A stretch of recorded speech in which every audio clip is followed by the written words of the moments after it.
ایک کسی آرگنائزیشن نے خط لکھا سپریم کورٹ کے، جی آپ ججز اور ان کی اہلیہ کے وہ بتائیے ایسٹس، تو اس ناچیز نے اور اس کی اہلیہ نے جس پہ اس کا کوئی وہ انہوں نے خود بتائے، اور وہ سپریم کورٹ کی ویب سائٹ پہ ان کو آج بھی میرے خیال میں ہیں، آپ دیکھ سکتے ہیں۔ آزادی کی بات ہے تو اس کی عکاسی سورۃ البقرہ آیت 256 میں نظر آتی ہے، لا اکرہ فی الدین، دین میں کوئی زبردستی نہیں ہے۔ جب دین میں کوئی زبردستی نہیں ہے تو پھر قانون میں تو زبردستی ہو ہی نہیں سکتی ہے۔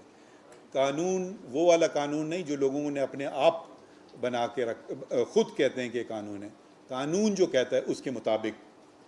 تو زبردستی سے آپ لوگوں کے حقوق، نہ تو آپ زندگی لے سکتے ہیں، اور صرف زندگی لینے کا ریاست کو اختیار ہے، اور وہ بھی جب کوئی سزائے موت پائے اس وقت۔ کسی کو وجہ بتائے بغیر گرفتار نہیں کیا جائے گا، اور تحویل میں بھی نہیں لیا جائے گا، اور جب ایسا کیا جائے گا تو اسے 24 گھنٹوں کے اندر حاکم فوجداری کے سامنے پیش کیا جائے گا۔ میجسٹریٹ کا ترجمہ میں نے حاکم فوجداری کیا ہے، شاید آپ مجھ سے بہتر کر سکیں۔ گھر کی رازداری کے متعلق کئی آیات اور احادیث ہیں، جیسا کہ سورہ الحجرات آیت 12 میں فرمایا گیا، وَلَا تَجَسُّسُوا، اور مت کرو جاسوسی، اور مت کرو جاسوسی۔ اور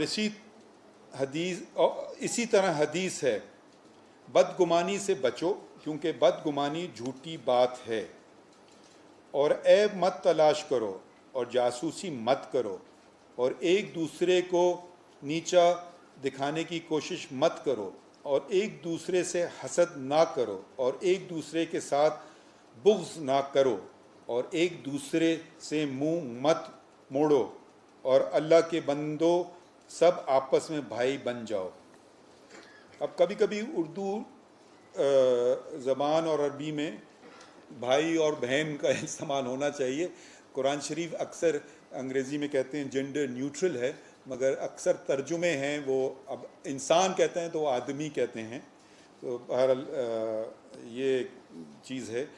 لوگوں کے بنیادی حقوق کے تحفظ کے بارے میں اگلی اہم دفعہ 9 ہے، جو کہتی ہے قانون کی اجازت کے بغیر کسی کو زندگی اور آزادی سے محروم نہیں کیا جائے گا۔ یہ دفعہ سورۃ المائدہ 5 آیت 32 کے عین مطابق ہے، جو تو آپ سب اس سے واقف ہوں گے کہ جس نے ایک جان لی جیسے کہ اس نے تمام جانیں لیں، اور جس نے ایک جان بچائی جیسے کہ اس نے تمام انسانیت کو بچایا۔ تو یہ کتنی بڑی بات ہے، یہ پہلے حصہ ہے دفعہ 9 کا۔ اہم دفعہ 10 الف کا اضافہ 18ویں ترمیم جو 2010 میں آئی تھی کے ذریعے کیا گیا، جو ہر شخص کو منصفانہ سماعت اور مناسب عمل کا حق دیتی ہے۔ اب ہم چلتے ہیں قرآن شریف کی طرف۔ قرآن شریف کی سورۃ المائدہ 5 آیت 8 میں فرمایا گیا ہے، اے ایمان والو، کھڑے ہو اللہ کے لیے انصاف کی گواہی دیتے ہوئے، اور کسی قوم کی دشمنی تمہیں اس پر مجبور نہ کر دے کہ تم انصاف نہ کرو۔ انصاف کرو کہ یہ تقوی سے قریب تر ہے، اور اللہ سے ڈرتے رہو، یقیناً اللہ جانتا ہے جو تم کر رہے ہو۔ دیکھیے ہم لوگ اکثر بھول جاتے ہیں کہ ہم جو کر رہے ہیں تو وہ کسی نے نہیں دیکھا تو ٹھیک ہے، اوپر والا ہر چیز دیکھتا ہے، اور اس کا اجر آخرت میں ہمیں ملے گا۔ دفعہ 11 جبری مشقت اور غلامی کو ممنوع قرار دیتی ہے۔ جہاں تک غلامی کا تعلق ہے، قرآن شریف کے نزول کے وقت غلامی کا عام رواج تھا، لیکن اسلام نے غلاموں کو آزاد کرنے کے لیے کئی مواقع دیے۔ مختلف گناہوں کے کفارے کے لیے غلام کو آزاد کرانے کا حکم دیا، اور ثواب کمانے کے لیے بھی غلام آزاد کرنے کی ہدایت دی، اس لیے غلامی جلد ہی ختم ہو گئی۔ قرآن شریف میں آزاد انسان کو غلام بنانے کی اجازت نہیں دی۔ ایک حدیث میں ہے کہ رسول اللہ صلی اللہ علیہ وسلم نے 3 لوگوں کا ذکر کیا جن کے خلاف آپ خود قیامت کے دن استغاثہ کریں گے. ان میں ایک وہ ہے جس نے آزاد انسان کو غلام بنا کر بیچا. اسی طرح اسلام میں جبری مشقت کی کوئی اجازت نہیں ہے، اور جیسا کہ پہلے کہا گیا کہ جنگی قیدیوں سے بھی جبری مشقت نہیں لی گئی. مزدوروں کے حقوق تحفظ پر اسلام نے خصوصی زور دیا، یہاں تک کہ رسول اللہ صلی اللہ علیہ وسلم نے حکم دیا کہ مزدور کی اجرت اس کا پسینے خشک ہونے سے پہلے ادا کرو. اب ایک سوال اٹھتا ہے کہ جی وہ ہمارے قانون میں ریگرس امپریزمنٹ بالمشقت، میں سمجھتا تھا یہ بری بات ہے.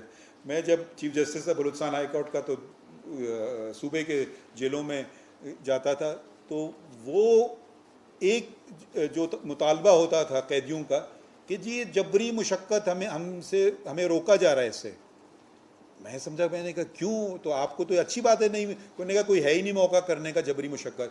کہتے ہیں نہیں جی، جب جبری مشقت ہم کرتے ہیں تو مہینے کے 2 دن ہمیں وہ ملتے ہیں، کیا ہوتا ہے، کیا لفظ ہے، ریمیشن ملتا ہے، شکریہ.